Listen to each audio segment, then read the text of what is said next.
밖에서 바라보는 날카로운 시선 외부자들 지금 시작합니다. 20대 국회 유일한 배우 출신 내부자가 오늘 외부자들의 소신 지원을 했습니다. 대한민국 대표 조각 미남 장동건과 동기인 공채 11기 수습사원은 바로 이분입니다. 반갑습니다. 진짜 훤하네요. 안녕하십니까. 장동건 이제 그만 팔아먹어야 되는데 큰일 났네. 제가 원래 전공을 다른 전공을 하다가 군대를 갔다 와서 제가 극단 연우 무대에 있다가 연우 무대에 들어갔기 때문에 그때 연우 무대에 있을 때 제가 송강호 씨와 같이 막내로 입단해서 이게 청소하고 그래서 시절이 있었습니다. 지금 직함이 몇 개 정도 있으신 겁니까? 하는 역할이 좀 많습니다. 진짜 원내 수석 부대표를 맡아서 지금 협상의 최전선에서 지금 뛰고 있고요. 또 법사위 간사, 그리고 운영위 간사, 그리고 문화예술 특위 위원장, 뭐 여러 가지 역할을 맡고 있습니다. 자, 지방선거의 꽃이라고 불리는 서울시장 선거의 열기가 뜨겁습니다.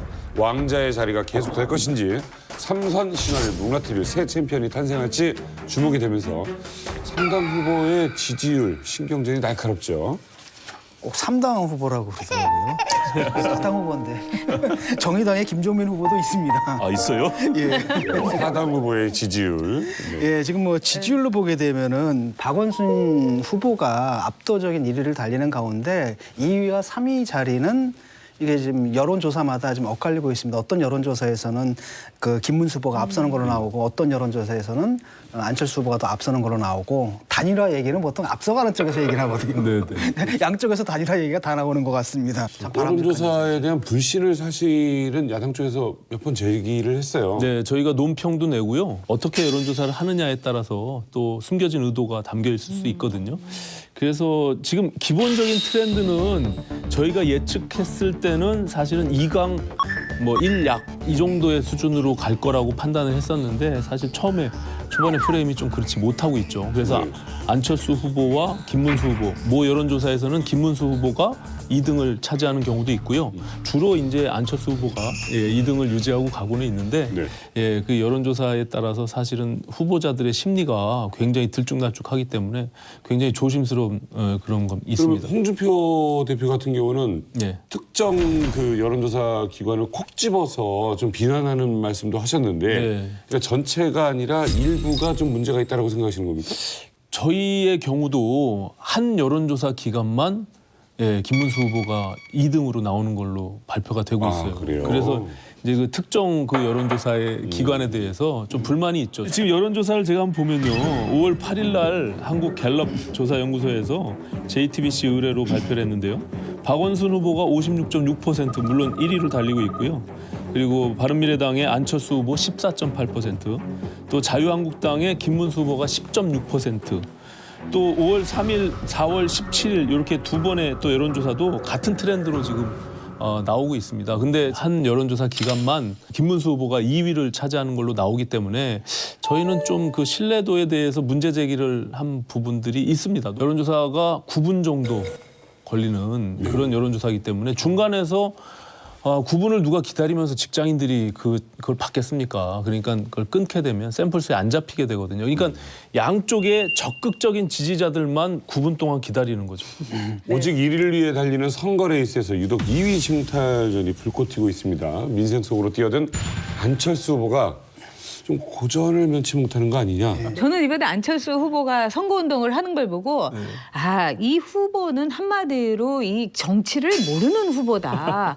출근 시간 그 인사하는데 그렇게 늦게 나타난 거라든가 환경선거, 에코선거를 한다고 해갖고 저는 자전거를 타고 본인이 이렇게 다니면서 하는 줄 알았더니 그 당직자가 자전거를 몰고 자기는 뒤에서 이렇게 인력거에 그 올라탄 사람처럼 막 선거운동을 하고 저 그 사진을 보고 굉장히 놀랐어요. 그렇게 보일 수는 있는데 그게 이제 전부는 다가 아니고 그날 저희가 돈 안 드는 선거를 하기 위한 행사를 했습니다. 그래서 각 업체에서 판매하는 전기 자전거들을 가져온 거예요. 근데 거기 한번 올라타서 그 장면을 이제 사진 찍어서 나갔기 때문에 그런 오해가 있으신데요. 저희가 지금 사실 미세먼지에 대한 문제가 굉장히 심각하지 않습니까? 그래서 서울시의 어떤 미세먼지 정책과 우리가 부합하는 선거운동을 하자라고 해서 전기 자전거를 이용해서 하기로 결정을 했습니다. 했습니다. 그날 또 출근 시간에 좀 늦게 도착한 거는 그만큼 출퇴근 시간에 우리의 그 러시아워에 대한 그 교통 체증이 엄청나게 심각한 거죠. 사실은 지하철을 타고 왔으면 좋았을 것을 차량을 타고 이동하다가 한 20분 정도 지각을 하는 경우가 있었는데요. 그걸 지금 문제 제기하고 계신 겁니다. 예, 네, 죄송합니다. 문제 제기를 안 할 수가 없는 게 네. 안철수 후보는 표를 달라는 사람이에요. 표를 예. 주는 사람이 아니야. 그러면은 적어도 일찍 와서 기다려야 되는 거예요. 그게 기본적인 자세고 그 다음에 이제 정치에 대한 그 센스라든가 최소한의 감만 있으면은 네. 아마 다른 후보 같으면은 자전거에 올라타지 그 뒤에 여기서 손 들라고 해도 그걸 안 해요. 그런 게 감이에요. 근데 그걸 또 올라간다고 거기서 손을 들고 있고 그 당직자가 거기서 하고 그 사진 한 장으로 모든 게 끝나버릴 수도 있는 거예요. 그러니까 이 안철수 후보의 가장 딜레마 이거예요. 예. 사실 옛날 대변실 안철수 후보를 공격할 때 물법도서의 강호동 씨한테 너무 감사해야 될 뿐. 미디어 정치가 미디어가 만들어낸 스타 이런 식으로 이제 비난했었는데 미디어가 만드는 스타라는 이미지가 굉장히 순수한 이미지입니다. 근데 그 순수한 이미지가 보니까는 좀 능력이 없는 현실 정치감이 떨어지는. 그래서 지난번 이제 TV 토론에서 많이 보여줘 버렸잖아요. 무슨 뭐 초딩 뭐 안철수 이런 비난 받을 정도까지 돼버린 거예요. 그렇다면 이제 굉장히 경륜 있는 모습을 보여줘야 되는데 경륜 있는 모습을 자꾸 보여주다 보면 또 신선한 안철수가 아닌 겁니다. 이게 딜레마인 거예요. 네, 네. 그러니까 그런 사진 하나도 마찬가지일 겁니다. 아마 일반인 정치인이 그랬다면 쇼하는데 그래 정치인은 쇼하는 거 뭐 이해해? 이렇게 될 텐데 안철수 씨가 그렇게 하니까 쟤 왜 저래? 저렇게 됐어? 이게 이제 딜레마인 겁니다. 약간 기대를 했거든요. 왜냐하면은 사실 그분들만 빼고 누구나 다 동의하시겠지만은 보수가 저래서는 안 된다라는 네. 거잖아요. 뭔가 보수의 대안이 필요한 거고 그런 보수의 대안으로서 바른미래당에 제대로 좀 서기를 바랬고 그런 관점에서 보게 되면 이번 서울시장 선거가 굉장히 중요해요. 일단 편협 프리미엄이 있어요. 거기다가 지금 뭐 대통령에 대한 지지율이 이렇게 높은 상황 속에서 여당이 이긴다라는 건 사실 굉장히 힘들잖아요. 그렇다고 한다 결국 2등을 누가 하느냐 이게 굉장히 중요한 싸움인데 사실은 안철수 후보가 등장해서 이건 아니다. 거기서 종지부를 찍고 우리가 좀 보수가 거듭나겠다라는 이런 메시지만 던진다 하더라도 이제 2위로 달릴 수가 있을 텐데 그런 부분에서 상당히 좀 미흡한 것 같아요. 그 이번에 이제 서울시장 선거에다가 바른미래당은 모든 걸 걸었고 그런 점에서 이제 안철수 후보도 정말 자기가 이제 내 한 몸 바치겠다는 그런 희생과 어떤 헌신을 하는 측면에서 저는 선거에 나간 점은 높이 사고 싶어요. 문제는 뭐냐? 정치인 안철수로서 전혀 실력 발휘가 안 될 뿐만 아니라 도대체 왜 이럴 거면 정치를 하지? 했을까? 이런 생각이 드는 거예요. 그냥 있지. 근데 이번에도 보면은 캠프 안에서 전혀 그 소통이 안 되고 그래서 뭐 하태경 의원 같은 사람이라든가 여러분들이 이제 내놓고 이제 불만을 표시하지를 않나. 그다음에 또 한쪽에서는 한 사람에 의해서 움직이고 있다. 근데 그 사람이 누구냐? 바로 사모님이다. 뭐 이런 소리도 이제 나오고 있고 이 선거라는 거는 모두가 다 같이 어울려 가지고 정말 이 함께 고생을 해야 되는데 이상하게 틀어지는 거예요. 거기다가 진수희 그 시당 위원장이 네. 뼈저리게 후회한다고 하면서 서울시당 위원장직을 내던진 거예요. 네. 그다음에 공천을 가지고 계속해서 개파 싸움을 하고 이러면은 이게 망하는 모드지 이게 흥하는 모드가 아니지 않습니까? 네, 맞습니다. 솔직히 좀 말씀해 보세요. 정말 네. 정말 뼈아픈 지적인데요. 아, 정말 이게 당이 네. 사실 지방선거를 앞두고 이렇게 두 개 정당이 통합하다 보니까요. 공천 문제에 있어서 사실 잡음이 없을 수가 없습니다. 저희는 또 당이 완전히 달랐던 당이 이제 합쳐졌기 때문에 그것을 뭐 저희가 완전히 없다라고 말할 수는 없고요.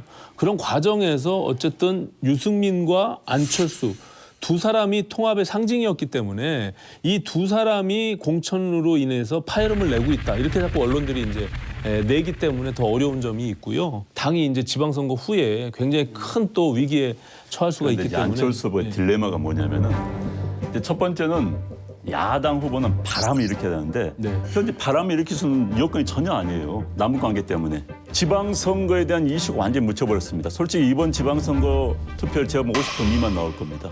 투표를 높일 수가 없는 상황이 돼버린 거예요. 그럼 야당 후보한테 절대 불리한 겁니다. 그래서 안철수 후보는 바람을 일으켜야 되는데 그럼 이 상황에서라도 바람을 일으킬 수 있는 유일한 방법은 박원순 시장과 대립각을 해야 되는 거예요. 네. 그럼 대립각 이렇게 된 것은 그렇다면 이제 사람들이 안철수가 왜 저럴까? 이게 딜레마에 빠지는 거예요. 과거 언론은 보십시오. 언론이라는 것은 안철수 후보가 박원순 후보를 막 속된 말로 물어뜯으면 기사 씁니다. 정책 쓰면 기사 안 씁니다. 예. 이게 이제 우리 한국 언론의 딜레마예요. 안철수 후보의 딜레마 거기에 있는 겁니다. 저희가 정책을 여러 차례 발표했는데요. 기사 안 나더라고요. 그러니까 그러니까요. 그러니까 사실 안철수라는 인물이 정치의 대안으로 등장한 거거든요. 한국 정치 이거 그래서 막 앵그리버드 던지고 막 이랬단 말이죠. 그런데 정치권에 들어온 이상은 이제 정치의 대안이 아니라 대안의 정치가 되어야 돼요. 그래서 한때는 그런 기대를 우리 모았죠. 그래서 새 정치라는 이름으로 쉽게 말하면 한국 정치의 대안이 될 것처럼 우리가 기대를 했는데 그 기대는 좀 깨진 것 같고요. 마지막 두 번째 기회로 온 거예요. 이제는 한국 정치의 대안은 아니다 하더라도 최소한 보수 정치의 대안은 될 수 있지 않을까. 그래서 저는 뭐 굉장히 많은 비판도 받고 그러는데 아직까지는 좀 뭐랄까 이런 실험들을 좀 옆에서 좀 지켜봐 줘야 되지 않나. 좀 따뜻하게. 굉장히 어려운 상황이잖아요. 객관적 조건 자체가 어렵기 때문에 이런 상황 자체를 갖다 좀 앞으로 잘 돌파해 나가시기를 좀 이렇게 응원 모드로 가시죠? 아니 하도 씹어대니까요. 천사야? 갑자기 천사 됐어요, 그렇죠? 모두 가게에서. 아니 바꿔서 여기서 막 하면 내가 이렇게 해야 되는데 내가 이렇게 하려니까 내가 하고 싶은 것보다 더 공격해. 그래. 안철수 후보가 서울시에서 텃밭은 굉장히 좋아요. 지난번 선거를 기준으로 한다면 대선 때 서울 시내에서 문재인 후보가 42%, 그다음에 홍준표 후보가 약 20%, 그다음에 안철수 22%. 서울에서만은 이겼어요. 네. 그런데 텃밭이 좋은데 그 텃밭을 못 살리고 있는 것. 네. 그게 이제 저희는 뭐 굉장히 딜레마. 결과적으로는 그렇게 결과가 나올 거라고 예측하고 있고요. 다만 지금 말씀하신 대로 안철수 정말 그렇게 나올 거라고 생각하세요? 아유, 말씀 들어보세요. 전 의원님 너무 까게 아니, 하는데. 그게 아니라 예, 예. 왜냐하면 지난 대선에서도 지지도가 1위를 차지한 적이 있었지 않습니까? 그때도 사실 좀 타이밍을 놓친 부분들이 없잖아 있지만 국민 속으로 뚜벅이 유세로 들어갔거든요. 사실은 그런 부분들을 국민들은 사실 갈망하고 있는 부분들이 있어요. 그러다 보니까 이게 너무 좀 우유부단하고 나약해 보이는 이런 좀 미숙한 부분들에 대한 또 지적이 있거든요. 그러면서 7년 동안 이 정치를 해오면서 본인들이 또 실패도 하고 또 이렇게 내공을 키워온 부분들이 있기 때문에 결단과 또 자기 소신, 밀고 가는 어떤 의지 이런 것들도 분명히 많이 축적이 돼 있는 것 같아요. 제가 옆에서 보니까. 그래서 그런 밸런스들을 어떻게 맞춰서 시민들의 욕구에 부합할 수 있는지 요것들을 잘 조율해서 한번 해볼 테니까 좀 잠깐만 지켜봐 주시고. 예. 저는 정말 우리 진 교수와 마찬가지로 정말 그 안철수 후보가 뭔가 돌풍을 일으키기를 바랐어요. 그래서 거기에서 안철수 후보가 입지를 갖기를 바랬는데 정치라는 거는 폭풍우를 몰고 다녀야 돼요. 터네이도를 몰고 다녀야지 그냥 착하게 뚜벅뚜벅 걸어가지고는 아무도 돌아보질 않아요. 이번 선거는 어서박이라고 하잖아요. 어차피 서울시장은 박원순이다. 근데 이 와중에서 그래도 안철수가 그 과거도 있고 이렇다면 아주 화려하고 그다음에 아주 용맹한 개인기를 발휘할 뻔했어요. 그런 여지도 있었고. 근데 지금 그냥 이렇게 쳐다보면서 가끔 가다가 툭툭 내던지고 그러는데 얼마든지 가능성이 있거든요. 뭐 쉽지는 않겠지만 저는 서울 시민들이 안철수 후보가 가졌던 신선함 그리고 서울 시민들이 여전히 양극단의 염증을 느끼고 있는 이 정치 현실 이것들에 대해서 좀 새로운 것들을 보고자 하는 욕구들이 있다고 보고요. 그것을 어떻게 잘 준비해서 그 타이밍에 보여줄지 이런 것들이 관건이 아닐까 이렇게 생각합니다. 일단 뭐 시정 지지율이 69.6%가 나오거든요. 그러니까 서울 시민들이 한 70% 정도는 오케이 뭐 무리 없이 시정을 해왔다 이렇게 긍정적인 평가를 내리고 있는 데다가 대통령 지지율이 막 84%씩 막 이렇게 나오고 거기다가 이제 북미 회담 남북 관계 개선이라든지 빅 이슈가 있는 데다가 게다가 또 후보들 사이가 너나 차이가 많이 나잖아요 지금. 이게 좀 비슷해야지 얘기라도 되는데 이게 너무 격차가 너무 나다 보니까 아예 얘기조차도 좀 안 되는 그러다 상황이에요. 보니까 박원순 후보가 전략 자체를요. 아주 그냥 조용히 있는 듯 없는 듯 아무것도 안 한 게 같이. 아무것도 안 한 게 내 자랑인 듯 그리고 저 대통령의 지지도에 기대서 좀 얄미워요. 자, 서울시장 선거가 또 하나의 반전 드라마를 쓸지 궁금해지는 게 이 뜻밖의 후보 단일화가 과연 이루어질 것인가. 이거 김문수 후보가 먼저 운을 띄었죠. 예, 원래 그런 말이 없다가 이제 최근에 뭐 한두 개 여론조사에서 자신이 이제 2위 하는 것으로 나오자 그래서 운을 뗐습니다. 하면서 조건을 달았어요. 자유민주주의에 대한 신념, 그다음 시장경제에 대한 신념, 이 이념적인 동일성만 확인된다면 단일화를 할 수도 있다. 근데 그 밑에 이제 함의는 바로 뭐냐면 네가 양보해라 이런 얘기겠죠. 반면에 이제 안철수 후보 쪽에서도 어차피 박원순 꺾는 게 목적 아니냐. 그렇다고 한다면 뭐 열어두겠다 그 가능성을. 그것이 이제 의미하는 바는 뭐냐면 그쪽에서 양보를 해라. 왜냐? 당신 스탠스 가지고는 중도를 흡수하지 못한다. 뭐 이러다 보니까 양쪽에서 지금 단일화 얘기가 나오는데 쉽지 않을 겁니다. 왜냐하면 각자다. 나로 단일화라. 이런 얘기를 하는 거거든요. 사실. 그렇지는 지금. 않대요. 서로 양보하고 싶어하는 각일 수도 있다는 거예요. 워낙에 넘사벽이니까 이런 상황에서 양측의 필요성이 만났다. 이런 데서는 의미를 찾을 수가 있죠. 그러니까 단일화를 해도 쉽지가 않은데 어찌됐든 단일화 위에는 박원순 후보를 이길 수 있는 방법이 없는 거예요. 기본적으로. 또 하나 이제 단일화를 이해하게 될 수 있는 게 그래서 2등과 3등인데 2등과 3등 차이가 워낙 많이 난다면 3등이 단일화 응하지 않습니다. 그대로 끝까지 완주하겠다고 하는데 지금 거의 비슷하기 때문에 오케이 내 여론조사 넣으면 나도 이길 수 있다. 나도 이길 수 있다는 생각이니까 단일화의 기본적 여건은 형성이 될 수 있다고 보는 거죠. 단일화의 기본 전제 조건은요. 사실은 1등이 있고 2, 3등이 이제 단일화하는 거 아닙니까? 그러면 이 2, 3등이 단일화해서 실질적인 1대1 구도를 만들어 나가는 것이 기본 전략이었습니다. 네네. 근데 지금 그렇지 않은 상태의 여론 지지도 속에서 사실 이게 단일화를 이뤄내가는 게 맞느냐. 굳이 단일화를 할 이유가 뭐가 있느냐라는 논의가 내부에서 있죠. 그럼 내부에서는 굳이 1등은 안 해도 좋다. 김문수만 꺾으면 된다. 차이나는 2등만 하면 된다. 이런 생각도 아니 있나요? 꼭 그것을 전제로 한 건 아니고요. 국민의당이 가졌던 시민들의 그 중간층에 대한 마음들을 다시금 우리 안철수 후보가 찾아가는 것이 더 오히려 나은 전략이 아니냐 이런 논의가 있었습니다. 지난번에 국민의당의 그 이 총선에서의 승리는 녹화본. 야 주인공 오셨네요. 어떤 일이세요? 반갑습니다. 예, 반갑습니다. 정말 1년 만에 약 1년 만에 우리 외부자들을 찾아주셨습니다. 우리 시청자 여러분들께 인사 부탁드립니다. 시청자 여러분들 오랜만입니다. 이 지금 서울시장 선거를 앞두고 이렇게 또 찾아뵙게 됐습니다. 그리고 무엇보다도 오늘 이렇게 외부자들 우리 패널 여러분들 보고 싶어서 왔습니다. 탄핵 시국 당시에 레전드 방송을 남겨주셨어요. 네, 근데 오늘은 서울시장 후보로 나오셨습니다. 얼마 전에 나오신 이인재 전 의원님이 김문수 의원님을 향해서 서울시장에 꼭 나가라라고 추천을 하셨다, 권해주셨다라고 했는데 출마를 결심한 결정적인 계기가 뭐세요?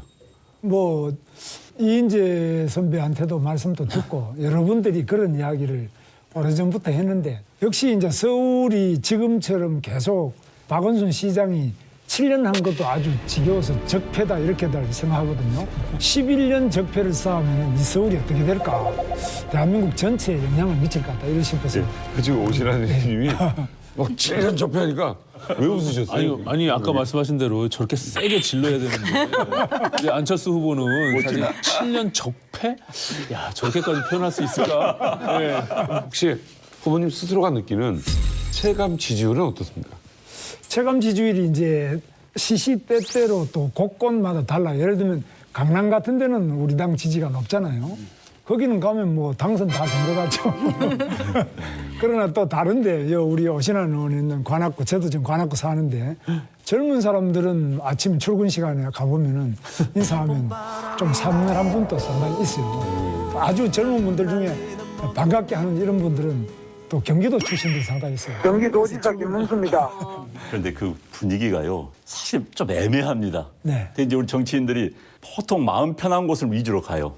그러면 되게 주인 있는 사람이 자기 아는 사람들입니다. 또 설사 안 찍을 사람이라도 앞에서 덕담하지 당신 안 찍을 거야 하진 않아요. 근데 이제 과거에 부천 소사에서 지역구로 국회의원을 3선하셨지 않았습니까? 그때 젊은 층에 대한 지지가 굉장히 폭발적이었잖아요. 네. 그런 지지자들에 대한 것을 쭉 체험하시다가 젊은 층들이 외면할 때 그때 어떤 마음을 좀 갖게 되세요? 그렇죠. 지금 우리 당이 저만이 아니고 우리 당이 전체적으로 젊은 층들한테 인기가 없죠. 그래서 두 가지 과제가 있다고 보는데요. 하나는 이렇게 과거에다 우리 다 같은 당 했잖아요. 같이 계시던 분들이 다 흩어져가 있는 이걸 대통합 단합을 해야 되는 게 하나 있고, 두 번째는 지금 우리 당이 전부 나이가 많아가지고 저보고도 뭐 올드보이 그럽니다만 사실 비상대책위원 할 때 대학생위원회를 만들어야 된다. 그래서 대학생위원회를 만들도록 이렇게 당헌에다가 집어넣었어요. 근데 그때 다들 이야기가 아니 우리 당에 지금 청년이 45세까지 해도 그것도 못 구하는데 대학생을 어떻게 구하냐고. 그래서 두 가지 과제, 단결과 우리 젊은 청년들에 대한 이런 부분이 우리가 약합니다. 이걸 앞으로 극복해야 돼. 그 요즘 들어서 뭐 박원순 시장에 대해서 뭐 달궈진 돌직구를 막 이렇게 견제구를 날리고 계시는데 박원순 시장의 단단한 지지율에 대해서 어떻게 생각하십니까? 박원순 시장이 지금 지지도가 높은 이유는 뭐 첫째 하나는 소통, 여러 가지 소통 노력하는. 그다음에 정당 지지도가 또 높죠. 우리보다도 민주당 지지가 높아요. 그다음 박원순 시장이 또 재선을 마치고 3선에 가잖아요. 이때가 지지도가 원래 보통 단체장이 최고 피크입니다. 그런 점에서 우리가 쉽지 않죠. 그래서 굉장히 열심히 하고 있습니다.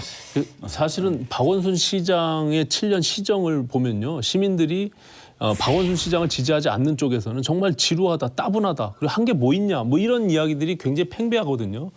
뭐 사실은 지금 뭐 한강 르네상스나 대표적인 상징물들이 과거 오세훈 시장이 계획해서 만들어 놓은 것입니다. 그렇기 때문에 우리가 기억할 수 있는 것은 지금 말씀하신 서울역 고가에 대한 공원 만든 거, 뭐 그런 정도를 생각할 수 있는데, 그런 점에서 보면 이게 1000만 인구의 메트로폴리탄의 서울 시정을 정말 뭐 동네 읍내 수준으로 이렇게 좀 쪼물딱쪼물딱한 게 아니냐, 이런 측면이 있어요. 그렇게 보면 우리가 정말 글로벌 시대에서 세계의 도시 경쟁력, 서울이라는 도시 경쟁력을 놓고서 큰 그림에서 시정을 펼쳤느냐라고 보면 좀 아쉬움이 큰 지점이 있습니다. 예. 박원순 시장 전에 그 시장을 하신 분이 두 분이 있었어요. 그분들이 시정을 운영하는 원리가 뭐였냐면 하나는 개발 위주였어요. 뉴타운.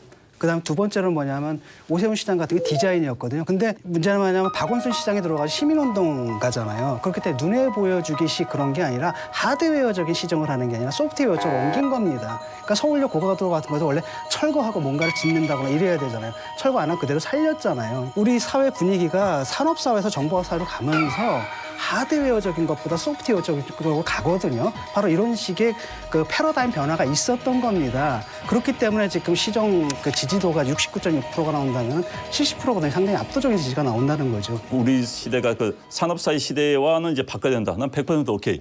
그럼 이제 박원순 시장이 과연 바꿨느냐?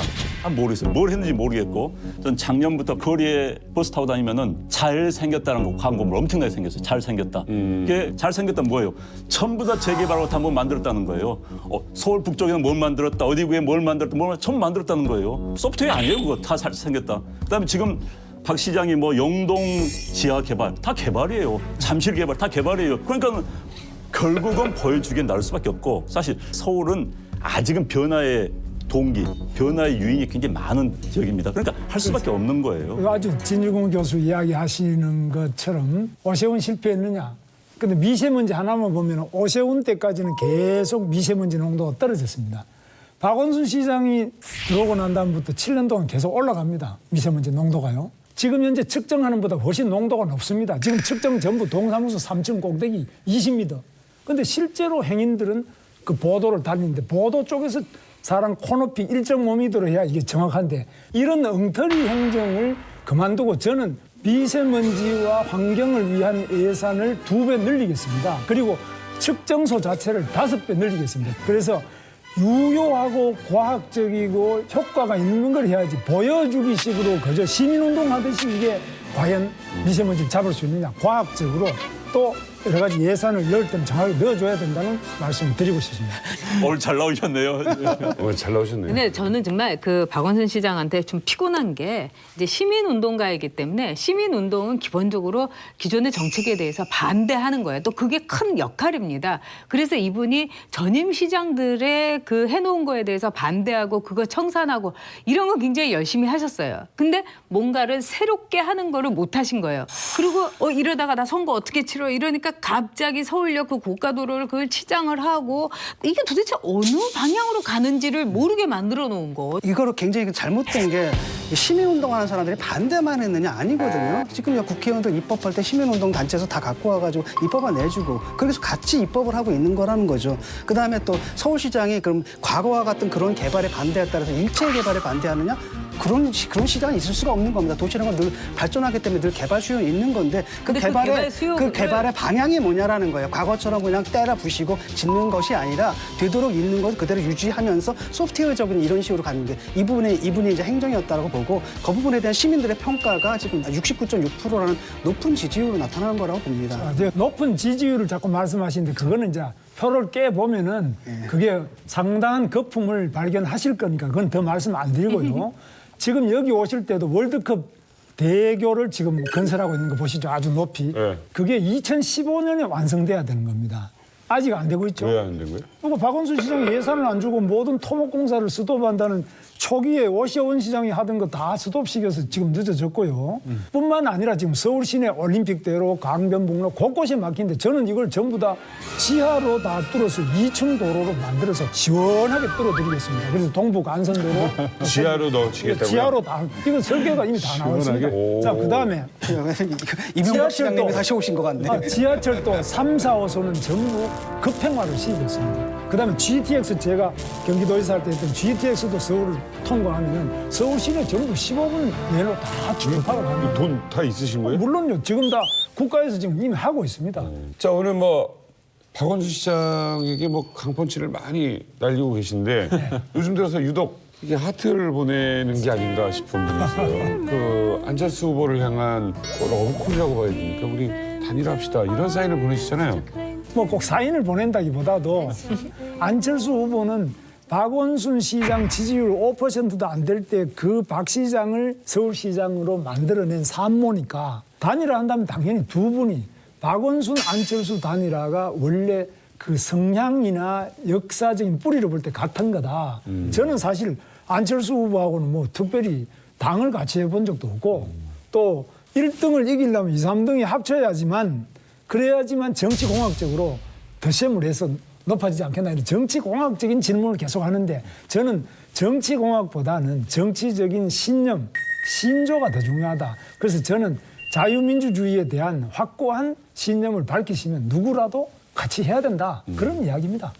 그 이제 뭐 그 원칙적인 얘기를 말씀을 하신 것 같고요. 근데 그렇게 따지면은 사실은 그 후보님께서는 과거에 민중당을 하면서 노동운동을 하셨잖아요. 그렇습니다. 예, 네. 그런 측면에서 지금의 사실 지사님을 보게 되면 후보님을 보게 되면 이게 너무나 오른쪽으로 지금 간 부분이 있지 않냐라는 어떤 지적들도 있거든요. 그렇기 때문에 젊은 층들이 또 떠나고 그런 부분들이 오히려 단일화를 더 하기 어렵게 만드는 부분들이 있지 않냐. 예, 보수라는 것이 꼭 한쪽으로 오른쪽으로 너무 치우쳐 가는 것이 맞냐라는 측면에서 보면 확장성이라는 것을 지금 담보하기 좀 어렵거든요. 확장성이 가지는 것은 안철수 후보처럼 미숙성. 처음에는 민주당의 대표도 하고 국회의원도 하다가 박원순 시장을 시장으로 안 될 사람을 만드는 사람이 안철수 후보 아닙니까? 그래놓고 지금 박원순은 안 되겠다고 또 안철수 후보가 이야기합니다. 이건 미숙성입니다. 본인이 앞을 내다보는 힘이 없고 본인의 정치적인 신념이 계속 흔들리고 있습니다. 안철수 후보 같은 경우는 우리 자유민주주의가 확고한 사람들의 입장에서는 그러면 차라리 나는 투표를 안 가겠다는 거지. 다만 제가 볼 때는 바른미래당에서도 우리 오신환 의원이든지 이런 분들은 우리하고 바로 같습니다. 생각이 같습니다. 그러나 오히려 저는 박원순 시장보다 훨씬 운동권입니다. 박원순 시장 감옥 안 가지만 나는 감옥도 갔다 온 사람이에요. 나는 대학에 재직을 2번 당한 사람이에요. 공장에 해고를 2번 당한 사람이에요. 어떤 노동운동하는 사람, 어떤 학생운동하는 사람, 어떤 운동하는 사람, 시민운동하는 사람보다 저는 그 사회를 잘 알고 오래 했습니다. 그런데 안철수 후보는 솔직히 말해서 박원순 시장하고 비슷한 사람이라고. 아니, 후보님 말씀하신 안철수 후보의 미숙함이라는 어떤 규정에 대해서는 좀 동의하기가 어렵고요. 우리 시민들은 늘 변화를 바라는 마음들이 있거든요. 선거에서 나타나는 성향들을 보면요. 좀 이렇게 개혁했으면 좋겠다라는 것이 기본적인 우리 대한민국 국민들이 갖고 있는 생각인 것 같아요. 근데 좀 보수도 이제 바뀌어야 된다. 합리적이고 개혁적 보수 그리고 변화와 개혁을 주도하는 보수가 돼야 되지 않냐라고 하는 측면의 이야기가 있거든요. 그 부분에 대해서는 좀 어떻게 변화와 개혁이라면 김문수입니다. 그렇지 않습니까? 저보다 누가 안철수 후보나 박원순 시장이 저보다 어떻게 더 변화와 개혁입니까? 저보다도 더 이 나라의 민주화를 위해서, 나 엄청 이 나라의 발전을 위해서, 이 나라의 올바른 우리가 북한에 휘둘리지 않고 정말 위대한 선진 강국을 만들기 위해서 저만큼 헌신하고 목소리 높이 싸운 사람이 누굽니까? 그래서 지금 그런 여러 가지 측면에서 본인의 지역구인 관악구에 가셔가지고 한번 물어보세요. 그럼 누가 과연 이 우리 지역의 문제를 해결할 사람이냐 물어보세요. 접니다. 저는 실적을 가지고 있습니다. 구체적인 청사진을 가지고 있습니다. 아니 지금 솔직히 좀 물밑에서 서로 접촉 같은 게 있습니까? 저는 뭐 잘 모르지만 우리 당이 그동안 어려움을 겪으면서 바른당으로도 갔다가 또 우리 당에 돌아온 분도 계시고 또 그 인간관계라는 게 그렇게 쉽게 끊어지지 않잖아요. 뭐 오신원 의원 같은. 아니 뭐 그래서 서로 뭐 이렇게 소통도 하고 국회 모이면 계속 같이 보잖아요. 그래서 우리 정치가 그런 것이지 뭐 남북 회담도 하는데 우리끼리 이야기 못할 게 뭐 있겠습니까? 저 궁금한 게 있습니다. 네. 완주하실 거죠? 아 물론입니다.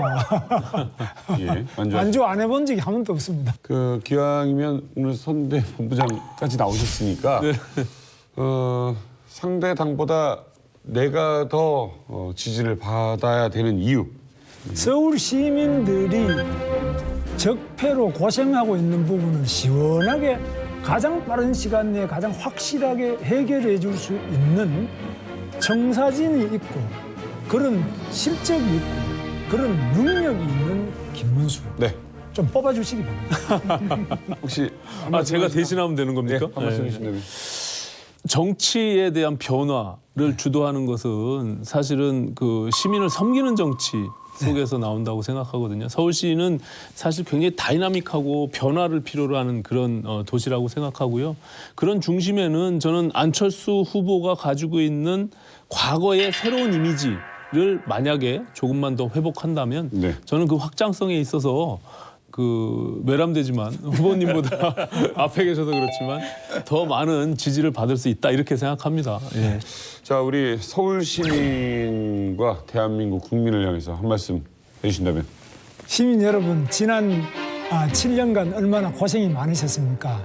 이제 이 고생을 벗어날 기회가 왔습니다. 여러분의 소중한 한 표로 서울의 모든 현안 문제, 교통, 주택, 일자리, 이 미세먼지 마스크도 확 벗으시기 바랍니다. 이 김문수를 꼭 6월 13일, 꼭 6월 13일 뽑아주십시오. 감사합니다. 아이고, 고맙습니다.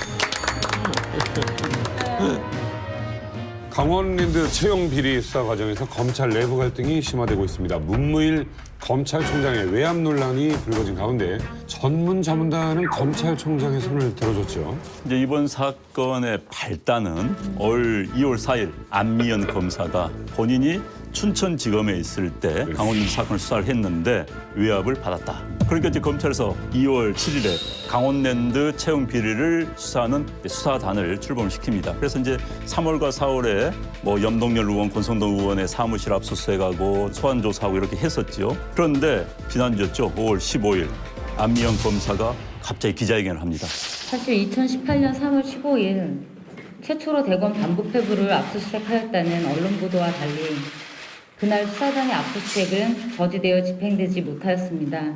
그리고 지난주부터 강원랜드 수사단에서는 권성동 국회의원의 신병에 대해서 구속해야 된다는 쪽에 무게를 두고 고심하고 있다는 기사가 실리고 있고 그러한 고심의 과정에 혹시 문무일 검찰총장님께서 당초 약속한 것과 달리 수사단의 수사에 관여하고 계신 것은 아닌지 우려스럽습니다. 쉽게 말해서 검찰 서울행 지휘부와 사건의 첫 당사자였던 안미연 검사, 현 수사단이 충돌을 한 겁니다. 네네. 그래서 전문 자문단 물어봤더니 기소권이 아니다. 그래서 문무일 검찰총장의 손을 들어준 거죠. 그러나 그 여파는 쉽게 가라앉지 않을 것이다. 근데 어쨌든 지금 강원랜드 채용 비리의 중심에는 지금 권성동 의원이 있는데 권성동 의원이 국회에서 그냥 의원이 아니라 법제사법위원회 위원장을 맡고 있습니다. 저는 법사위 위원인데요. 그 수사가 시작될 때부터 여당에서는 끊임없이 법사위원장 내려놓으라고 정치 공방이 있었습니다. 뭐 하루도 뭐 시끄럽지 않은 날이 없었습니다. 제가 오죽하면 소리를 막 지를 정도로 그때 언론에 한번 났는데 이제 문무일 총장의 입장에서는 굉장히 민감한 시기였는데 이것을 그 구속영장을 청구하거나 여러 가지 뭐 보좌관들을 또 소환하거나 이런 부분들이 수사의 내용을 깔아뭉개거나 절대로 무슨 뭐 구속영장을 청구해야 되는데 이건 말도 안 되니까 덮으라든지 이런 어떤 강압의 정도 수준이 아니라 시기를 조율한다든지 이것을 정무적 판단에 의해서 하는 정도의 수준으로 봤기 때문에 전문 자문단에서 이 부분에 대해서 검사장에 대한 불기소 처분을 내린 거거든요. 그런 측면에서 보면은 문무일 총장에게 힘이 좀 실린 것은 분명하죠. 근데 이후에 지금 문제가 이제 발생이 될 텐데 결과적으로 이것이 청와대가 이미 문무일 총장의 수명이 다한 것으로 본다면 지금 이것으로 끝나지 않겠죠. 이제 앞으로도 끊임없이 과거 정부에서 했던 검찰총장 찍어내기와 마찬가지로 이제 문무일 총장은 앞으로도 임기가 한 1년 이상 남았는데 그 1년을 임기를 다 채울 수 있겠느냐. 자, 여기에 대해서 이제 검찰 내부에 이제 얘기라든가 또는 제가 아는 분들한테 얘기를 해보니까 양쪽 다 문제가 있는 거죠. 처음에 이제 문무일 총장은 이 수사단에 대해서 일제 간섭하지 않겠다. 이렇게 했는데 문무일 총장이 꾸린 게 자문단이기 때문에 자기가 꾸린 사람들을 통해 가지고 뭐 이런 결과는 나오긴 했지만 어쨌든 여러 가지로 간섭하고 보고 왜 안 했나 이렇게 된 거예요. 그리고 또 하나는 이제 검찰 내부에서는 그러면 안미연 그 검사가 수사를 제대로 했느냐. 또 검찰 내부나 또는 이제 서초동에 있는 변호사들한테 얘기를 해보니까 전체적으로 볼 때 판사는 판결문으로 이야기하고 검사는 수사로서 얘기를 하는데 수사의 상황이 상당히 미진했다. 이건 사실인 것 같아요. 왜냐하면 MB의 경우도 MB가 직접 얘기한 건 없지만은 다 거기에 빼박의 진술과 증거를 통해 갖고 결국 이제 구속이 된 거 아니겠어요? 근데 여기에는 그런 진술이라든가 증거가 없었던 거예요. 그렇게 본다면 사실 검찰 내부의 개혁에 대한 불충분한 부분들에 대한 어떤 항명 이걸 떠나서 사실 청와대가 그 중심에 있을 수밖에 없죠. 당연히. 지금 문무일 총장은 사실 검경 수사권과 관련해서 조직의 논리를 대변하고 있는 부분들이 최근에 이제 거의 청와대의 정책 기조와 반대되는 발언을 한 바가 있거든요. 그렇게 되면 이것이 결과적으로 지금 수사단장을 맡고 있는 양부남 광주지검장이 청와대와 직거래를 통해서 어떤 의미로 보면 그것이 이제 문무일 총장의 수명이 다 된 것이다. 이렇게 볼 가능성도 분명히 있거든요. 음모론까지 가기 좀 성급한 것 같고요. 그렇다면 안미연 검사 최초에 문제 삼았을 때 청와대에서 안미연한테 전화 걸어가지고 해라. 이건 좀 상상하기 좀 어렵거든요. 사실은 그 둘 다 그렇게 생각할 만한 그 여지가 있다고 생각을 하거든요. 안미연 검사 입장에서는 정치인 조사 방식, 조사 시점 이런 거에 관해 가지고 사사건건 간섭을 받는다? 이건 말이 안 된다고 볼 수가 있는 겁니다. 심지어는 참고인 조사까지도 대검찰청 허락을 받아야 되느냐? 또 자기들은 공정한 수사 하도록 약속까지 했는데 이러니까 간섭을 느낄 수가 있는 거죠. 또 하나는 뭐냐면은 검찰총장의 조금 비난의 여지를 좀 남긴 부분이 있거든요. 예를 들어 가지고 국민의 시각으로 검찰의 기소 관행을 점검해 보겠다 이런 취지로 자기가 도입한 게 이른바 수사심의위잖아요. 그럼 그 한번 이게 그 정당한지 안 정당한지 그 수사심의에 맡겨보겠다고 했는데 그걸 거부하고 따로 이제 전문 자문단이라는 제도를 갖다 제시했단 말이죠. 그래서 저는 이게 이제 뭐 알력 이러는데 난 우리나라 사회에서 알력이 당연하다고 생각을 좀 했으면 좋겠어요. 무슨 말이에요? 그러니까 민주사회에서는 알력이 있는 거예요, 그냥. 그러니까 한편으로는 사실은 문무일 검찰총장 같은 경우에는 뭐랄까 과거 같은 어떤 수평적 리더십을 좀 만들려고 하는 그런 노력들이 좀 있는 거고 그다음에 또 과거와는 상상할 수 없었던 어떻게 보면 항명 사태잖아요. 이런 것들도 있는 거고 이런 사람들도 다 검찰의 뭔가 독립성, 공정성, 객관성을 위해서 각자 노력을 하는데 생각이 다르다 보니까 좀 부딪힌 측면들도 있고 그러니까 이제 이번에 제일 재밌는 게 검찰총장의 수사 지휘권 문제에 관해서 다시 한번 생각이 된 계기가 된 겁니다. 과거에는 검사 동일체 법칙에서 검찰총장에서 막 들어온 신입 검사까지 하나예요. 뜻이 하나로 갔습니다. 그런데 이게 이제 검사들의 자율권을 해친다는 해서 이게 없어졌어요. 법에서 없어졌는데 그건 아직까지도 검찰총장의 수사 지휘권을 남겨뒀습니다. 이유는 뭐냐? 사실 판사들은요 T는 판결, A란 판사가 자기 마음대로 판결한다 하더라도 2심, 3심이 있기 때문에 규제가 가능합니다. 그런데 예를 들어서 검사가 검찰총장이 제재하지 않고 아무나 막말로 말해서 극단적으로 보수단체에서 문재인 대통령을 고발했어요. 오케이, 문재인 대통령 조사하겠다. 자, 와, 소환 조사하겠다. 했을 경우 나라가 엎어지는 거예요. 이런 것을 통제하고 견제하기 위해서 검찰총장 또 이 라인을 만들어 놓은 겁니다. 검찰총장이 권성동 의원을 좀 봐주려는 건 아니었냐라는 의심의 눈초리도 좀 있는 것 같아요. 이 두 사람이 좀 친분이 가까운 사이였다고 들었는데요. 사법연수원으로 따진다면은 권성동 의원이 17기, 그다음에 문부일 총장이 18기, 1년 후배고요. 옛날 서울중앙지검에서 근무를 같이 했다고 그래요. 권성동 의원이 이제 전화할 땐 좀 편했겠죠. 국회 법사위원장이었기 때문에 검찰총장하고는 전화를 하더라도 외부에서는 뭐 별로 네. 의심하지 않은 그런 상황이었겠죠. 또 문무일 검찰총장 측에서는 뭐 아니다. 응? 국회 법사위원장을 뭐 회기 중에 어떻게 조사할 수 있느냐 정부가 판단했다. 이런 뭐 의견의 차이가 있는 것 같습니다. 근데 그것이 저는 이 수사에 무슨 영향을 미쳤다고 보지는 않아요. 왜냐하면 검찰이 아까 말씀하신 대로 한 기수에 같이 근무했던 경험들이 있기 때문에 그 과거의 경험 속에서 좋은 호감을 갖고 있는 거예요. 일을 잘하고 또 무난한 어떤 인간관계를 형성하고 또 서로 그런 부분들이 있었던 건데 법사위원장이라는 특별한 지위가 있기 때문에 검찰 조직에 대한 여러 가지 예산권들을 심사하는 심사권을 갖고 있고 또 국정감사가 권한을 갖고 있기 때문에 이것이 정부적 판단을 검찰총장이 검찰의 수장으로서 거의 그것을 완전히 배제하고 한다는 것은 쉽지 않죠. 국정감사가 코앞에 있는데 국정감사 한가운데다가 영장 청구해버리면 국정감사가 파행으로 되지 그게 되겠습니까? 근데 권성동 의원이 비서관을 일단은 뭐 누굴 몇 명을 넣은 거예요? 팩트는 자신의 옛 비서관을 채용하도록 강원랜드에 영향력을 행사한 것, 그것은 뭐 사실이겠죠. 그래서 또 한편으로는 뭐냐면 전화를 한 것도 사실인 것 같아요. 왜 우리 보좌관을 불렀느냐. 보좌관을 부르면 되는데 왜 또 다른 사람 같이 불렀느냐. 이렇게 항의를 했고 그다음에 또 다른 한편으로는 바로 그 항의가 들어가고 실제로 이 사람들에 대해서 어떤 제재가 가해졌다라는 게 사실 팩트거든요. 그래서 그 다음에 이제 여러 가지 해석이 있는 거죠. 뭐가 있고 뭐가 있고. 근데 본인은 그 뭐 전화로 그 자기 뭐 보좌진을 채용해달라고 얘기한 바가 없다라는 것이 지금 본인의 주장이고요. 그건 이제 사실 확인을 분명히 좀 해봐야 될 것 같습니다. 단순한 이제 청탁 문제에서 과거 같으면 이제 단순한 청탁 문제인데 이제 우리 사회에서 갑질 문화에 대한 뭐 비판이 커지고 그다음에 이제 젊은이들의 그 불만이 누적되면서 큰 사건이 이 돼버렸어요. 사건이 커져버린 겁니다. 이제 커져버리는데 이게 또 이제 현역 의원, 법사위원장 어떤 의미라면 이 문제까지 가지도 않을 사안인데 준폭 되면서 여기까지 와버리다 보니까 이제 검찰 내부의 분열 또는 검찰총장의 수사지휘권이라는 아주 원론적인 문제까지 와버린 거죠.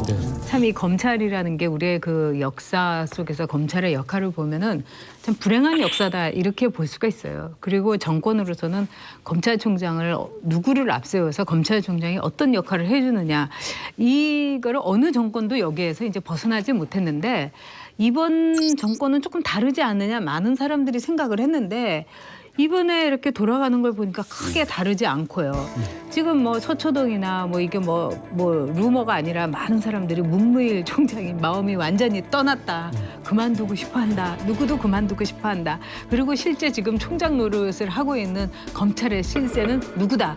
이런 게 아주 그냥 파다할 정도인데 그 원인은 뭐냐. 문무일 총장이 원하는 것만큼 기대하는 것만큼 역할을 해주지 못해서 그렇다. 이게 그냥 이거는 그냥 단답형으로 이 답이 나와요. 어쨌든 이 문제로 인해서 검찰총장, 문무일 총장의 리더십은 흠집이 난 것은 사실이고요. 사실은 이 전문 자문단이 오랜 시간 동안 수기 끝에 결론을 내렸잖아요. 그러면 이제 안미영 검사는 어떡할 거냐. 이 문제가 또 남는 거예요. 그러면 정당한 수사 지휘에 대해서 말도 안 되는 방식으로 또 이례적으로 본인이 또 지검장의 허락도 없이 그냥 기자회견을 발표하는. 그럼 앞으로도 모든 검사들이 이런 경우가 생기면 난 무조건 내가 기자회견 열어서 언론을 대고 내가 하겠다. 이렇게 생길 수 있는 굉장히 좀 이례적인 사건이에요. 예. 나눠봐야 될 것 같아요. 이분이 이제 그런 과정 속에서 절차를 어긴 부분은 분명히 징계를 받아야 되는 거죠. 네네. 하지만은 지금까지 그 수사단하고 안미영 검사가 했던 문제 제기 자체를 무시하고 물론이죠. 보호하거나 예. 이래서는 안 된다고 생각을 하거든요. 안미영 할 수 검사. 있는 정당한 문제 제기였고 그다음에 결과적으로도 결국 그 부분에 좀 애매모호한 부분이 있기 때문에 앞으로 절차를 갖다가 명확히 하겠다라는 언약까지 받아냈다라고 하는 건 하나의 발전이라고 봐요. 그러니까 이제 문제는 안미영 검사는 왜 그리고 또 기자회견을 하나는 선택한 거예요?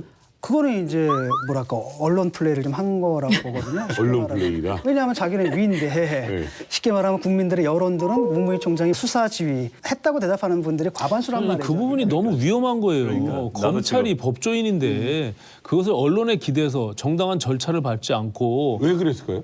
그거는 이제 자기가 그런 성향이고 어떻게 보면은 소위 우리가 얘기하는 정치 검찰화 되고 싶은 그런 욕심이 있을 수도 있죠. 본인들은 그런 거죠. 내부에서는 답이 안 나오기 때문에 바깥으로 나갔다라는 건데 그럼에도 불구하고 절차는 지켰어야 된다고 생각을 하고요. 다만 이런 겁니다. 예컨대 청와대를 의식해서 법률가로서 양심을 저버리고 출세에 눈이 멀어 검찰권을 남용했다 이런 식의 비난하는 거는 아니라고 보거든요. 왜냐하면 검찰은 이번만이 아니라 청와대를 의식해서 검찰권 남용한 게 아니라 청와대를 의식하지 않고도 여태까지 계속 남용을 해왔어요. 항상 그 뭐 구속영장 남발한다는 거 맨날 우리가 얘기했던 거 아닙니까? 그다음에 피의사실 공포 맨날 우리가 여기서 얘기했던 거 아니에요. 이번 사안만 그랬던 건 아니다라는 거죠. 이런 말 있죠. 검찰은 수사로 말한다.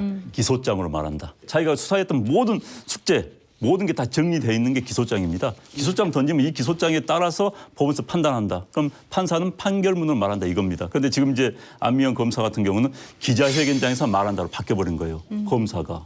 이런 일이 계속 반복이 되면은 검찰 조직이 무너질 수가 있습니다. 그렇죠. 무너지는 거예요. 속된 말로서 튀는 검사들의 전성시대가 돼버린 겁니다. 어느 튀는 검사가 자기 마음대로 내 기준에 따라 해버린다. 이런 시대가 되면 사법 불신, 우리 국가 시스템이 무너지는 겁니다. 이 문제에 대해서는 이의제기할 수 있으니까 하지만 우리 사회 전체 시스템을 생각한다면 이번 사건에서 다시 한번 생각을 해봐야 되는 거예요. 저는 조금 생각이 다른 게 사실은 이번에 자문단 회의 물론 이제 예상은 했죠. 저거 분명히 이제 구속하면 안 된다. 뭐 이런 쪽으로 결론이 나올 거라고 우리가 예상은 했는데 근거 중에 하나가 바로 뭐냐면 7명 중에서 5명이 검찰총장이 지금 임명한 분인데 그 사람들이 검찰총장과 다른 결론을 내겠느냐 이런 거였단 말이죠. 애초에 구성 자체가 공정하지 않고 그렇기 때문에 결론을 내렸다 하더라도 반대쪽에서는 거기에 대해서 분명히 이제 공정성의 문제 제기를 할 수 있는 여지를 남겼다는 측면이 있겠고 실제로 또 시민단체가 재정 신청을 또 법원에다 신청을 했어요. 그래서 2라운드로 들어간 측면이 있겠고요. 또 하나는 뭐냐면은 수사 보완해라 이런 걸 명분을 삼아서 사실상 수사를 지휘할 수가 있단 말이죠. 때로는 부당하게 그런 관행들이 문제점이 있고 빈틈이 있었는데 그 빈틈이 지적된 거잖아요. 이번 일을 통해 가지고. 그런데 이번 건에 대해서 이제 수뇌부에서 10명을 제시를 했답니다. 그래서 수사단에서 10명 가운데서 5명을 쳐내고 5명을 오케이 받아들인 거예요. 그리고 이제 수사단에서 2명을 추가로 추천한 겁니다. 그래서 7명이 된 거예요. 그래서 그러면 아주 뭐 그래서 서로 다 오케이한 상태에서 이루어진 겁니다. 수사 자문단의 결론에 대해서는 수사단도 다 동의와 받아들였습니다. 수사단에서 즉각적으로 자기 논평 냈어요.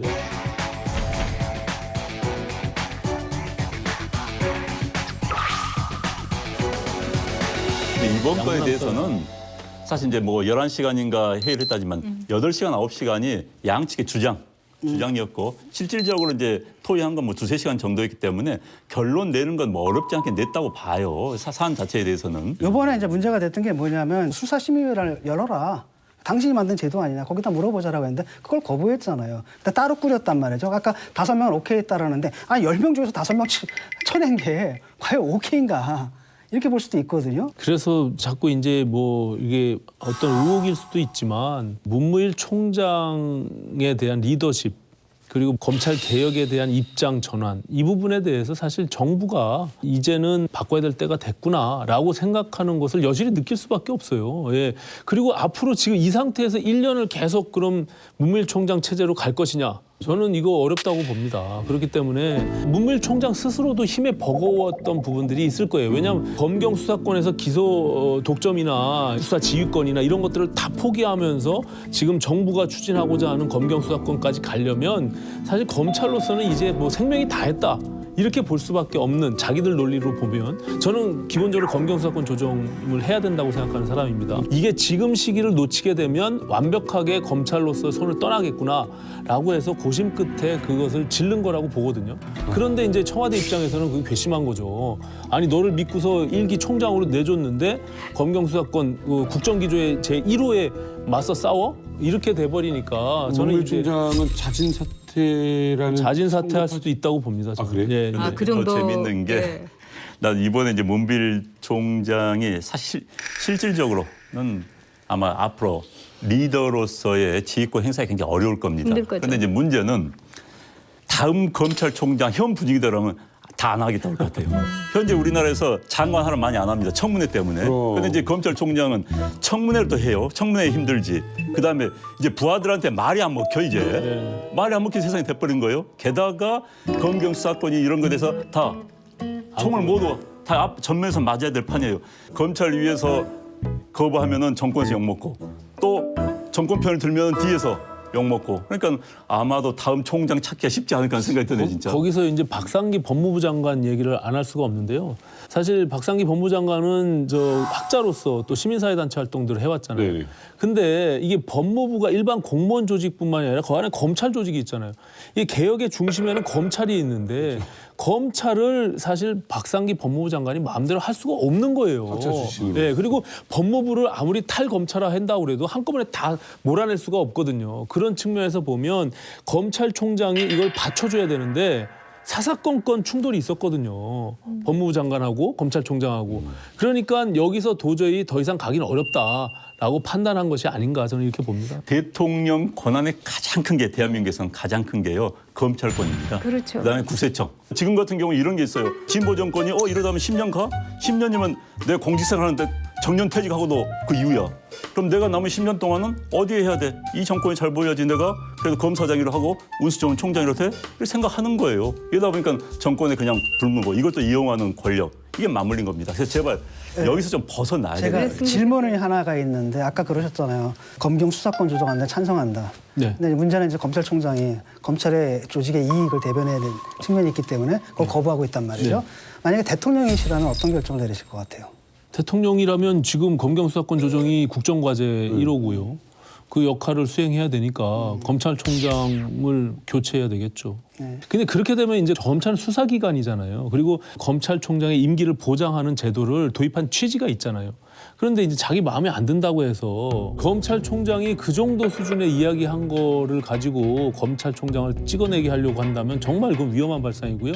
저는 법사위에서도 문무일 총장을 굉장히 질타했습니다. 그럼에도 불구하고 법무부 장관에게도 물었어요.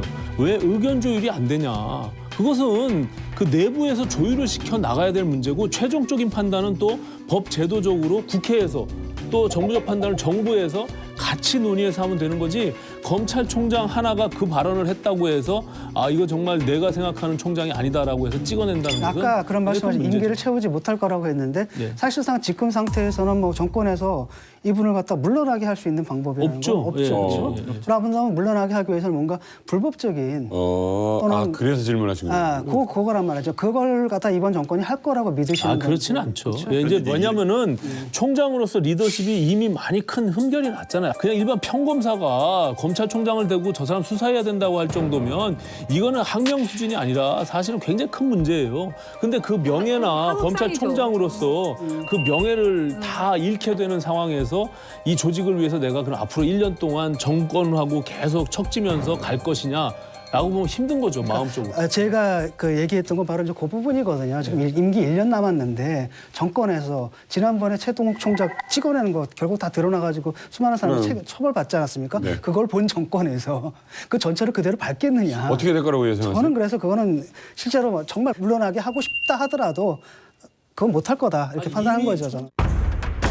한 달도 안 남은 지방선거가 산무선거가 돼버렸습니다. 정책도 없고 토론도 없고 국민의 기대는 사라지고 그중에 유독 과격한 네거티브로 전쟁터가 된 지역이 있죠. 예, 경기도입니다. 저희는 안타까워요. 사실 그 두 분 다 우리 여기 다 모셨잖아요. 그럼요. 그리고 그때마다 제가 뭐라고 했습니까? 정말 제가 거버너로서 두 분 다 존경하니까 명승부를 한번 보여달라. 정책 대결 한번 하는 거 보고 싶다. 그러겠다고 또 약속을 하셨는데 바로 네거티브로 들어가 버린 거예요. 왜 그렇게 된 거예요? 일단은 이제 북미 정상회담의 이슈가 모든 이슈를 다 잡아먹어 버렸어요. 지금 그러니까 부각되는 게 없거든요. 지금 누가 출마했는지 저도 잘 모르겠어요. 그런 상황 속에서 또 대통령과 여성 지지자가 너무 높다 보니까 뭐 해볼 수 있는 게 없는 거죠. 그러니까 제일 만만하게 역시 이제 네거티브죠. 우리 외부자들 방송 다음 날 곧바로 그렇죠. 시작이 설전이 오가고 있는 게 녹취 파일 이야기예요. 네. 정말 뭐 어제 뭐 그저께 들었던 얘기가 아니고 오래전부터 있었던 것 같긴 한데 사건의 정확한 쟁점이 뭡니까? 이재명 후보의 형의 부인과 통화를 하면서 욕설을 퍼부었다. 근데 그 녹음 파일이 현재 시중에 돌아다니고 있다. 그런데 이제 뭐 현재 이재명 후보 측에서는 이 녹음 파일 지금 나온 게 아니라 2012년 5월 달쯤부터 이재명 시장의 형이 이재선 씨라고 합니다. 지금 돌아가셨는데 이재선 씨 부부가 갈등 관계. 그래서 이제 이재명 시장이 형수에게 전화를 걸어가지고 정말 듣기 어려운 뭐 욕을 퍼부었다. 이재명 시장이 지난번 뭐 성남시장 나올 때도 한번 논란이 됐었는데 그때는 이렇게 커지지 않았어요. 그런데 이제 경기지사 선거 나오니까는 한국당에서 이제 공격이 들어가고 그렇게 된 거죠. 근데 이제 여기서 우리가 또 짚고 넘어가야 될 것은 경선에서 민주당 경선에서 승리를 했어요. 그런데 이 승리에 대해서 절대로 용납하지 못하겠다는 민주당의 지금 반 이재명 전선이 굉장한 거예요. 절대로 사그라들고 있지가 않은 거예요. 그래서 지금 남경필 지사 쪽에서는 지나칠 수가 없게 되면서 상당히 이제 좀 놀라울 정도의 욕설 수준이다 이렇게 얘기를 하는데 저는 안 들었어요. 이 테이블요. 아, 그러세요? 왜 그러냐면 저는 내가 그런 모습을 타인이 보길 원치 않기 때문에 그리고 이거는 어쨌든 그 집안에서의 그 사사로운 이제 사안이기 때문에 이거를 녹음을 한 것도 어쨌든 불법이기 때문에 동의한 게 아니기 때문에 이걸 안 봤는데 문제는 그거를 들은 사람들의 그 반응이 상당히 놀라울 정도예요. 예, 저도 굉장히 들었어요? 놀랐어요. 들었어요? 예, 저도 이 문제가 불거지면서 한번 들었는데요. 근데 어쨌든 이게 개인사와 관련된 어떤 네거티브 중에서도 어찌 보면은 좀 드러내기 어려운 그런 내용이고 어쨌든 이재명 후보의 벽을 넘어야 되는데 2012년도 사건을 이제 들고 나온 것이죠. 네. 근데 지금 여기서 팩트에 대한 부분들이 좀 잘못돼 있다 이렇게 또 문제 제기를 하고 있는 거예요. 이재명 시장의 해명은 모친을 폭행한 형으로 인해서 흥분해가지고 형수랑 욕설을 하고 싸웠다 이렇게 되는데 네. 모친을 폭행해서 고소한 시점이 6월이고 네. 형수랑 욕설을 했던 그 통화된 내용의 녹음은 7월이다. 라고 하는 것에 대한 정황 증거들을 가지고 또 다른 또 사실 확인에 대한 공방으로 지금 뭐 퍼져나가고 있거든요. 예. 그러니까 이런 것들이 사실은 정책 선거가 돼야 됨에도 불구하고 유권자 입장에서는 좀 보기가 싫은 그런 행태가 아닌가 이렇게 보일 수 있죠. 이게 지금 유포되면 안 되는 거죠? 그러니까 법원에서 지난번에 막아놨어요. 대법원에서 이제 녹취록이 유포되니까 유포를 중지해 달라고 소송을 걸었고 이재명 측에 손을 들어줬습니다. 그래서 지금 이제 유포시키면은 뭐 처벌 받게 돼요. 그런데 이제 이 개인의 사생활 문제, 집안 문제를 선거 쟁점 참 굉장히 바람직하지 않다고 봅니다. 벌금을 부과하게 돼 있더라고요. 그러니까는 이게 과연 이제 공직선거법상에 이것이 상대를 낙선시키기 위한 허위사실 공표냐 하면 이거 허위사실은 아니거든요. 비방에 해당되는 부분들이 있고요. 이 해석의 여지가 좀 많이 있습니다. 그럼에도 불구하고 공익적 목적을 위해서는 할 수 있는 것으로 또 공직선거법에서도 열어놓은 부분들이 있기 때문에 묘하네요. 법적인 해석에 대해서도 양쪽이 조금 상호 해석하는 차이가 좀 있다. 그냥 일반 개인으로서 뭐 이렇게 해서 하면 비방이나 이게 될 수 있으나 도지사 후보로서 법적 공방으로 가겠죠. 그러니까 뭐 유권자의 알 권리 네, 뭐 그렇습니다. 이렇게 예. 갈 수도 있겠네요. 검증하는 것으로 볼 수도 이게 있는 측면이 있습니다. 성남시장 때 한번 문제가 됐고요. 그다음에 두 번째가 이제 대선 때 민주당 경선 때 한번 나는 그때 들었거든요. 어떤 건 알 수 있냐면 이분이 사실 약간 욕을 할 때도 이렇게 좀 넘어선 부분들이 있거든요. 그런 걸 좀 알고 있는데 문제는 뭐냐면 유세차에서 틀겠다 이러는 거예요. 그러면 이건 뭐야 도대체? 유세차. 아니 실제로 홍준표 대표는 이걸 유세 현장에서 틀겠다라고 얘기를 했고 그 말을 또 남경필 후보가 또 받더라고요. 저는 이분은 이제 사실 홍준표 대표하고는 좀 거리를 두는 게 선거 전략인 줄 알았는데 그것도 냅뚝 받더라고 그래가지고 내용상을 보면요. 야 근데 이렇게 어린이들이 청취할 수 있는 그런 내용이 아니에요. 말로는 그래. 이건 말도 안 되는 거예요. 그러니까 정치 전략상 남경필 후보 측에서 재미는 봤어요. 그렇죠. 왜냐하면은 후보가 누군지도 모르는 선거판이 될 뻔했는데 쟁점을 시킨 겁니다. 이런 테이프가 있다는 궁금증을 유발시켰고 그게 뭐지? 무슨 내용인데 저런 이야기가 나오지? 들어보죠. 이 효과는 충분히 본 거죠. 사실 이걸 노리고도 했을 수도 있어요. 사실. 정확한 지적이신데요. 궁금하잖아요. 여기서도 지금 충격적인 내용이라고 다 우리 진 교수님도 얘기했는데 뭐지 하고 찾아 들어가서 볼 거란 말이죠. 근데 이게 남경필 후보 측에 도움이 된 겁니까? 저는 신문에도 났더라고요. 역풍만 불러왔다. 그다지 도움이 되진 않은데 또 그렇다고 사실 할 건 또 이거밖에 없거든요. 저는 결과적으로는 도움이 될까 싶은 생각이 있어요. 다만 지금 과정 속에서 존재감이 없던 그런 어떤 지방선거를 좀 더 관심을 불러일으키고 지지층들이 좀 더 공고화되고 그걸 또 들어보면서 좀 소문이 나고 이런 쪽에선 도움이 되겠죠. 근데 표를 그걸로 인해서 2등하던 걸 1등으로 한다거나 그러기는 좀 어렵지 않나 이렇게 생각합니다. 선거에서 이제 정치학에서요. 네거티브가 득표력에 얼마 영향을 미치는가가 많은 데서 연구를 합니다. 그런데 이제 트럼프 같은 경우는 대표적인 케이스였어요. 주제 대상 워낙 많았었잖아요. 뭐 여성 편력 그러나 영향을 별로 안 미쳤어요. 뭐 A라는 후보를 좋아했던 사람이 A라는 후보에 대한 네거티브 때문에 나 싫어 이뤄지는 효과는 별로 없다는 거예요. 자, 전효옥 작가님도 그렇고 지역 일꾼으로서 남경필 지사를 높이 평가했던 우리 진 교수님의 신망도 이만저만이 아닌 것 같습니다. 불과 2주 전에 제 옆에서 해맑은 웃음을 남기고 가신 그분께 직접 한번 들어보면 좋겠습니다. 작가님. 네, 일단 제가 전화를 해보죠. 예. 네. 정신 03. 여보세요. 아, 남경필 지사님? 네, 안녕하세요. 저 전욕이에요. 네, 열심히 예. 하고 있습니다. 그래갖고 뭐 지금 우리가 이재명 후보의 욕설 동영상 이거를 이제 왜 문제 제기를 한 거에 대해서 이거 네거티브 네. 아니냐 막 이런 네, 얘기를 네. 했어요. 아니죠. 인격에 대한 검증입니다. 인격에 대한 검증입니다. 어떤 점에서 그러세요? 그리고 이재상 그거를 전에 들었을 거 아니에요? 이번에 들었어요? 이번에 들었어요. 많은 분들이 저한테 파일을 들어보라는 거예요. 그래서 제가 들어봤거든요. 근데 정말 충격적이었어요. 제가 이제 들으면서 무슨 생각을 했냐면 대한항공 동영상 있잖아요. 갑질 동영상. 네. 그거보다 훨씬 심합니다. 이게 족탈불급 비교가 안 돼요. 대한항공 가족들의 문제는 큰 회사의 경영인들이니까 문제를 삼잖아요. 네. 근데 이거는 1,300만 경기도민의 도지사를 뽑는 건데 저는 이 문제에 있어서는 도민들이 들어보시고 인격적인 부족함이 없는지를 판단하셔야 된다고 저는 지금도 믿고 있습니다. 근데 네. 저희가 이런 얘기를 했어요. 남 지사가 이 음성 파일에 대해서 이렇게 문제를 삼는 게 득일까 아니면은 손해일까 그런 계산도 해보셨을 거 아닙니까? 그러니까 이게 이제 예를 들면 남북 정상회담, 북미 정상회담이 잘 돼야 되느냐 그런 얘기하면 안 되잖아요. 예. 선거에 도움이 되든 안 되든 남북 북미 정상회담은 잘 돼야 되는 거죠. 똑같이 이 문제가 선거운동에 도움이 되느냐 안 되느냐는 나중 문제고요. 또 하나 제가 후보를 교체 요구했잖아요. 네. 후보가 교체돼서 딴 분이 온다고 그러면 저한테 유리한가? 그것도 저는 아닐 수 있다고 보는데 그런 게 중요한 게 아니고 정말 경기도지사 후보로 끔찍한 이런 욕설을 입에 담을 수 있는 분이 후보가 되면 안 된다는 생각은 지금도 변함이 없습니다. 네. 홍준표 대표께서 네. 선거 유세장에서 그러니까 이 녹취를 틀 수도 있다라고 말씀을 하셨어요. 네. 이에 네. 대해서 우리 남우모님의 생각 어떠십니까? 저는 공개가 필요하다고 생각을 하고요. 그렇지만 그것은 당의 결정에 따르려고 합니다. 그런데 이제 이에 대해서 법적 검토를 해 보셨나요?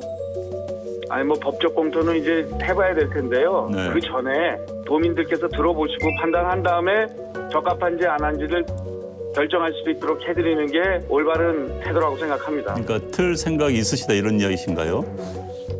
예, 뭐 고민하는데 당과 상의를 해서 네네. 당의 결정에 따르겠습니다. 네, 알겠습니다. 지사님 저 오신환입니다. 안녕하셨어요. 네, 반갑습니다. 네, 아니 오랜만이네요. 저 지사님 유세차에서 그거 틀면 저 예, 우리 그렇습니다. 어린 아이들을 위해서라도 틀면 안 되는 거 아닙니까? 그런 문제는 있네요. 예. 유세차에 그러니까 우리 들어가면. 아이들이 네. 다 그걸 들을 텐데요.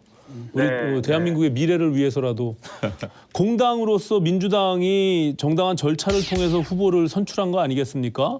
네, 예, 네. 그래서 민주당이 후보를 교체하라라고 이렇게 요구하는 것은 좀 무리가 아닌가요? 그건 정치적인 저의 견해인데요. 네. 저는 이 욕설 파일을 들어보고 민주당이 결정했는지 의심스러워요. 들어보고는 그런 결정 못했을 거라고 생각하거든요. 왜냐하면 이거는 그 안에 단순히 욕설이 아니라 인간에 대한 존엄의 정말 말살 그리고 또 특히 여성이잖아요. 네. 여성에 대한 폭력 그리고 권력을 가진 분의 상대적으로 약한 사람에 대한 갑질 이런 우리 사회가 가장 지금 혐오하는 일들이 거기 다 들어가 있기 때문에 과연 민주당이 그러한 가치를 추구하는 정당으로서 이런 후보를 공직 후보로 내놓을 만큼 네. 가치를 추구하는 걸 포기할 것인가 네. 이런 데 대해서 질문을 드리는 거예요. 예, 또 한 안 가지는요. 들어봤던- 예, 들어봤던 남지사님 하면 떠오르는 게 사실 경기도정 하면서 연정 아닙니까? 네네. 예, 연정이라고 볼 때는 굉장히 확장성, 또 협치, 또 중도 개혁적인 이미지 이런 것들을 좀 담고 있다고 보는데 개인사를 가지고 공격하는 것들이 실망하고 돌아서는 그런 지지층들도 있지 않을까라는 우려가 있는데 거기에 대해서는 어떻게 생각하세요? 선거 유불리만 따지면 어떤 게 유리한다고 판단할 수 없습니다. 저는 이거는 선거 유불리의 문제가 아니고요. 네. 가치의 문제라고 생각을 해요. 선거에 불리하다고 해서 입을 닫고 있으면 안 되잖아요. 남지사님, 네, 자 지금부터 진중권 교수님 들어갑니다. 네, 예, 뭐 질문할 네. 건 없고요. 그냥 실망했어요. 네. 그리고 이제라도 하지 마세요. 그리고 일단은 저 후보로 인정하지 않는다고 하셨는데 이재명 후보랑 TV 토론 안 하시겠네요. 일단 민주당에다가 후보 교체를 요구를 했는데요. 끝까지 뭐 후보 교체 안 하고 간다면 어쩔 수 없이 TV 토론해야 되겠죠. 토론에 임하시는 건 인정하는 겁니다. 그것에 대한 뭐 사전적 의미를 따지고 싶지는 않고요. 내 마음속으로 인정하지 않습니다. 그러니까 군색해 보이거든요. 너무 군색해 보여요. 제가 알고 있는 남지사님의 모습이 아닙니다, 이건. 근데 혹시 우리 김 교수님 들어보시고 아, 저는 진작에 들어봤고요. 아니, 정치에 대해서 들어보죠. 인터넷에서 정치에 관심 있는 대부분의 사람들은 이미 2012년에 아니, 들어보고요. 2016년에 또 들어보고요. 지금 제 또다시 질문에 듣고 있거든요. 제 질문에 답을 해주세요. 우리 네. 김 교수님이 그 파일을 듣고 나서도 도지사 후보로서 적합하다고 생각을 하세요? 네, 저는 그렇게 생각하지 않습니다. 그것에 생각해 대해서- 보십시오. 제가 민주당 지지자로서 민주당 당원이었는데 적합하지 않다 해서 내가 표를 안 줬지만 나를 제외한 많은 당원들이 적합하다 해서 후보로 뽑았다면 저는 그걸 승복해야 된다고 보거든요. 아니요, 그건요 승복의 문제가 아니고요. 남지사님, 꼭 판단하게 하는 게 알 권리의 문제가 아닐까요? 남지사님.